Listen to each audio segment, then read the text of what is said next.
بعد رحلة من التعب والصعوبات اللي واجهها سيدنا أبو بكر والرسول صلى الله عليه وسلم في الهجرة للمدينة والوصول بأمان في سبيل انتشار الدعوة الإسلامية، كان للصديق أدوار في ميادين الجهاد. وعلى حسب ذكر أهل العلم والتاريخ والسير، إن أبو بكر رضي الله عنه شهد مع النبي صلى الله عليه وسلم كتير من الشواهد، زي غزوة أحد لما انهزم المسلمين، ويوم تبوك وكان ملازمه في سفره وصاحبه من وهو صغير، وصرف ماله وهو كبير، وحراسته للنبي، وغيره كتير من الأعمال اللي عملها سيدنا أبو بكر مع الرسول صلى الله عليه وسلم. وقبل ما نكمل الجزء الثاني من حلقة النهاردة، ما تنساش تتفرج على الجزء الأول، وما تنساش كمان تعمل لايك وشير وتشترك في القناة علشان يوصلك كل جديد.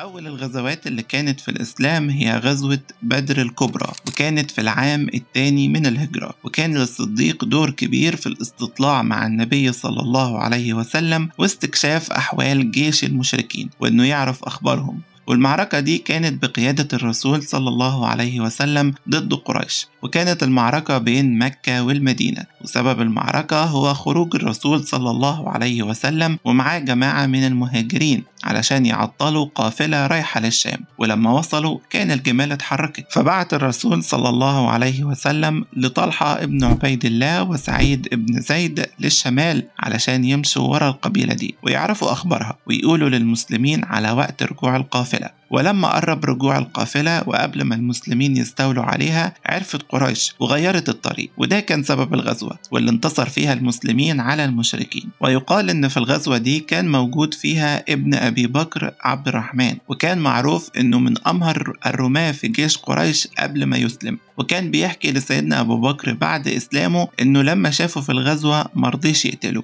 كان سيدنا أبو بكر حريص جدا على حماية الرسول صلى الله عليه وسلم، وخاصة في مركز قيادته، وكان اسمه العريش، وكان موجود على تل قريب من ساحة القتال. العريش ده كان موجود فيه جماعة من رجال الأنصار، وكان مهمتهم حماية عريش النبي صلى الله عليه وسلم. ومن بعدها يوم أحد اللي بان فيها ثباته مع الرسول صلى الله عليه وسلم وقت هزيمة المسلمين. وكانت المعركة بين المسلمين وقبيلة قريش يوم السبت 7 شوال في العام الثالث هجريا، وكان الجيش بقيادة سيدنا محمد صلى الله عليه وسلم، وجيش قريش بقيادة أبي سفيان بن حرب. وسبب تسمية المعركة بالاسم ده نسبة لجبل أحد القريب من المدينة المنورة، وكان السبب الرئيسي هو انتقام قريش من المسلمين بسبب هزيمتهم في غزوة بدر، وبالفعل انتصروا في الحرب دي. من الغزوات اللي كان أبو بكر دور كبير فيها هي غزوة خيبر، والغزوة دي كانت المعركة اللي بين المسلمين واليهود، وميعاد الغزوة كان بعد 20 يوم من صلح الحديبية، وكان عدد المسلمين وقتها 1800 مقاتل بس، لأن النبي قرر اللي هيحارب هم اللي حاربوا في صلح الحديبية بس، وهيتوزع عليهم الغنائم. وكان هدف الرسول صلى الله عليه وسلم هو توحيد جزيرة العرب، وقرر إنه مش هيروح مكة إلا لما يمهد شمال الحجاز لحدود الشام، وبعدها يستولى على خيبر وغيرها من مراكز اليهود. ولما حاصر النبي صلى الله عليه وسلم أو المسلمين خيبر، كان أول قائد بعته هو الصديق اللي راح حصون خيبر ودخل معاهم في قتال، لكنه محققش الفتح يومها، فرجع تاني للمعسكر وخرج مكانه عمر ابن الخطاب، وتكرر نفس الشيء، حارب ومحققش الفتح. هنا النبي صلى الله عليه وسلم قال انه هيدي الراية لشخص بيحب الله ورسوله ويحبه الله ورسوله، وكان الشخص ده هو علي بن أبي طالب رضي الله عنه. وبدأوا المسلمين يقطعوا النخل حوالين منطقة بني النضير علشان يخرجوا اليهود من حصنهم. فقال أبو بكر للرسول صلى الله عليه وسلم: ربنا وعدكم بفتح خيبر، بلاش تقطعوا النخل. فتقبل الرسول مشورة سيدنا أبو بكر وأمر المسلمين إنهم ما يقطعوش النخل. وتقابل جيش المسلمين مع اليهود في الغزوة، وانتصر المسلمين في الغزوة دي، وكانت نهاية النفوذ اليهودي في الجزيرة العربية وتمهيد لفتح مكة. وبعد غزوات مع الرسول تانية غير اللي حكيتها ووفاة النبي ومبايعة الناس لسيدنا أبو بكر وتوليه الخلافة، بدأ الصديق رضي الله عنه يرعى سياسة الدولة الإسلامية، وكان حريص على مشاركة الصحابة معاه في الإدارة، فخلى أبو عبيدة بن الجراح وزير للمالية وساب له إدارة شؤون بيت المال. أما سيدنا عمر بن الخطاب رضي الله عنه ساب له إدارة شؤون القضاء، والمسؤول عن الكتابة كاتب النبي زيد بن ثابت. وبعدها قسم الدولة الإسلامية لعدة ولايات، على رأس كل ولاية صحابي. المدينة كانت عاصمة الخلافة وكان بيحكمها الخليفة. وأصعب موقف مر بسيدنا أبو بكر في خلافته كانت حروب الردة وقرار الحرب.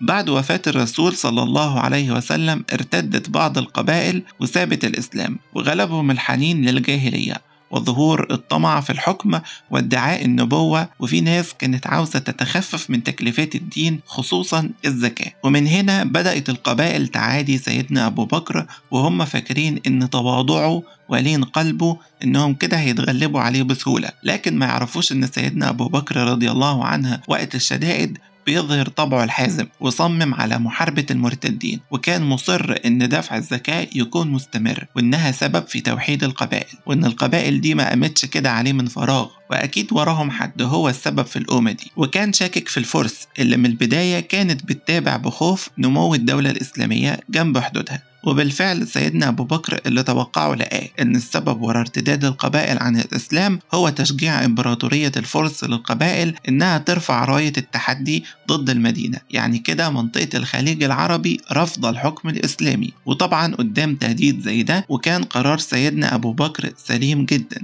إنه يتصدى للحركات الارتدادية دي بالقوة والحزم. بعد ما شافت القبائل قوة وعزم الصديق إنه يحاربهم، وشافوا إن قضية منع الزكاة وإن الخليفة يقتنع بيها موضوع مستحيل نقاشه، وإنهم لازم يغتنموا فرصة ضعف المسلمين بسبب قلة عددهم ويهجموا عليهم ويسقطوا الحكم الإسلامي. وبعد فشل قبائل المرتدين في الحرب وبعد رجوعهم ب3 أيام، هجمت بعض قبائل المرتدين على المدينة زي قبائل أسد وغطفان وعبس وذبيان، وحرس أنقاب المدينة انتبهوا ليهم وبعتوا لسيدنا أبو بكر الخبر، فبعت لهم رسالة وقال لهم يلزموا مكانهم. فخرج سيدنا أبو بكر يعرف أهل المسجد، وتفرق الأعداء واتبعوهم المسلمين على جمالهم لحد ما هزموهم وانتصروا عليهم، وهو معاه على يمينه نعمان بن مقرن وعلى شماله عبد الله بن مقرن وغيرهم من المقاتلين المسلمين. ومن هنا بنشوف إن معدن الصديق النفيس في محنة الردة من أفضل الصور للقائد المؤمن اللي بيفتدي قومه بنفسه، وكان من أثر موقفه تقوية المسلمين وتشجيعهم في محاربة عدوهم. في شهر جمادى الآخر سنة 13 هجريا مرض الخليفة سيدنا أبو بكر رضي الله عنه، واشتد به المرض وقعد 15 يوم على الحال ده. فلما حس أن المرض أثقله اجتمع بكبار الصحابة من المهاجرين والأنصار وتشاور معاهم في مين يتولى الخلافة من بعده، ووقعت الخلافة على سيدنا عمر ابن الخطاب. وبعد ما وصى الخليفة سيدنا أبو بكر بشوية وصايا كان منها أنه يندفن جنب الرسول صلى الله عليه وسلم. توفى سيدنا أبو بكر رضي الله عنه، وكانت أحزن ليلة وفاة بعد وفاة النبي صلى الله عليه وسلم. وبيحكى إن علي بن أبي طالب كان جاي بيجري على بيت أبو بكر وهو بيبكي، ووقف على بيته وقال: رحمك الله يا أبا بكر، كنت إلف الرسول وأنيسه ومستراحة وثقته وموضع سره ومشاورته، وأول القوم إسلاما وأخوفهم لله. وكان عمر الصديق لما توفى 63 سنة. وبكده خرج سيدنا أبو بكر من الدنيا بعد جهاد عظيم في سبيل نشر دين الإسلام وبناء حضارة إسلامية متميزة بالقوة والعلم والثقافة والإنسانية والعدل. وبكده تكون خلصت حلقتنا النهاردة. ما تنسوش تعملوا لايك وكومنت وشير وتشتركوا في القناة علشان يوصل لكم كل جديد، وصوما مقبولا إن شاء الله، ونشوفكم على خير.